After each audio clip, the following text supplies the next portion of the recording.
PFC spiritual ప్రేక్షకులకు professor doctor Molapudi సత్యనారాయణమూర్తిని నేను స్వాగతం పలుకుతున్నాను. ఈ వారం రాశిఫలాన్ని మనం పరిశీలిద్దాం.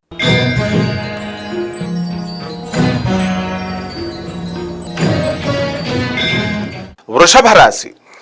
ఈ వృషభ రాశి వారికి మనకి సప్తమంలో ఈ యొక్క బుధుడు, ఇది అద్భుతమైనటువంటి పరిణామం. మీకు మేనమామల వల్ల లాభం. వ్యాపారాలు చేస్తున్నటువంటి వాళ్ళందరూ కూడా మీకు చక్కగా లాభాలను గడిస్తారు. అలాగే ఈ యొక్క కుజుడు మనకి ఈ సప్తమ స్థితిగతుడై ఉండడం వలన వాహన యోగాన్ని మీకు కల్పించినప్పటికీ కూడా వాహనాలతో జాగ్రత్తగా ఉండాల్సినటువంటి అవసరం ఉంది. మీ పిల్లలకి వాహనాలు ఇచ్చి బయటకు పంపకండి. అలాగే ఈ యొక్క శుక్రుడు మనకి షష్టమ స్థితిగతుడై ఉన్నాడు కాబట్టి ఈ అత్తగారులతో ఆడవాళ్ళతో మాట్లాడేటప్పుడు చాలా చక్కగా డీసెంట్గా మాట్లాడడం వల్ల మీకు స్త్రీ వ్యతిరేకత అనేటటువంటిది రాకుండా ఉంటుంది. అలాగే భృగశుడు దోషాన్ని మీకు సూచిస్తుంది కాబట్టి ఈ కొత్తగా ఇల్లు కొనుక్కోవాలి అనుకునేటటువంటి వాళ్ళు కొంతకాలం వాయిదా వేసుకోండి. అయినప్పటికీ కూడా ఈ వృషభ రాశి వాళ్ళకి నూతన గృహ యోగాలు చాలామందికి ఈ వారంలో కొనడానికి అవకాశాలు ఉన్నాయి. కొత్త స్థలాలు కొనుక్కుంటారు. అయితే దాంతో స్త్రీలు ఎవరైతే బాసులుగా ఉన్నారో, ఓనర్స్గా ఉన్నారో అటువంటి వాళ్ళ దగ్గర స్థలాలు కొనేటప్పుడు కాస్త జాగ్రత్తలు తీసుకోవాల్సినటువంటి అవసరం ఉంది. ఇక విద్యార్థుల దగ్గరికి వచ్చేసరికి విద్యార్థుల చదువుకు కొంచెం ఎక్కువ కష్టపడాలా.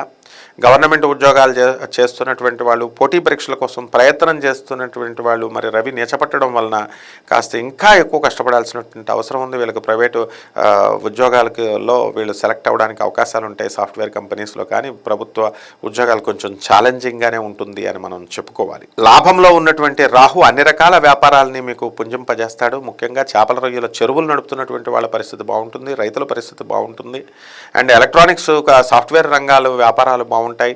ప్రొఫెషనల్ కోర్సెస్ చేసినటువంటి company secretaries, chartered accountants, cost accountants, డాక్టర్లు, లాయర్లు, ఈ వీళ్ళ స్వయం వృత్తి చేసుకునేటటువంటి వాళ్ళ ప్రొఫెషనల్స్కి అందరికీ కూడా చాలా బాగుంటుంది.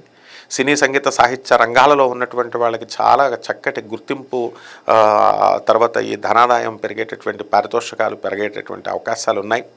సినిమా యాక్టర్లకి, చక్కగా ప్రొడ్యూసర్లకి, వీళ్ళందరికీ కూడా మంచి సమయం ఇది.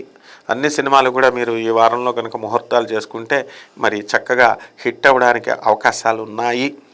ఈ విధంగా మనకి ఈ యొక్క వృషభ రాశి వారి యొక్క పరిస్థితి చాలా మనశ్శాంతి, ప్రశాంతంగా ఉంటుందన్నమాట. రెమెడీస్ దగ్గరికి వచ్చేసరికి మనకి శుక్రుడు భృగశుడు దోషాన్ని కలిగిస్తున్నాడు కాబట్టి ఈ శుక్ర జపం చేయండి, శుక్రుడికి స్తోత్రాలు చదవండి, శుక్రుడికి కిలోంపావు బొబ్బర్లని, తర్వాత ఈ యొక్క తెలుపు రంగు వస్త్రాన్ని శుక్రవారం నాడు మీరు ఉదయం 6 గంటలకు కరెక్ట్గా పేద బ్రాహ్మణులకు దానం చేయండి.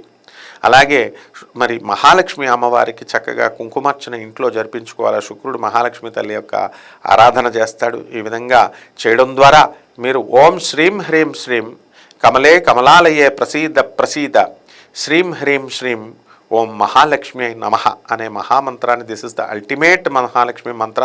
దీన్ని మించినటువంటి మహామంత్రం ఏ మంత్ర శాస్త్రంలో కూడా మహాలక్ష్మి తల్లికి దీన్ని మించిన అల్టిమేట్ మంత్రం ఇంకోటి లేదనమాట. This is the ultimatum.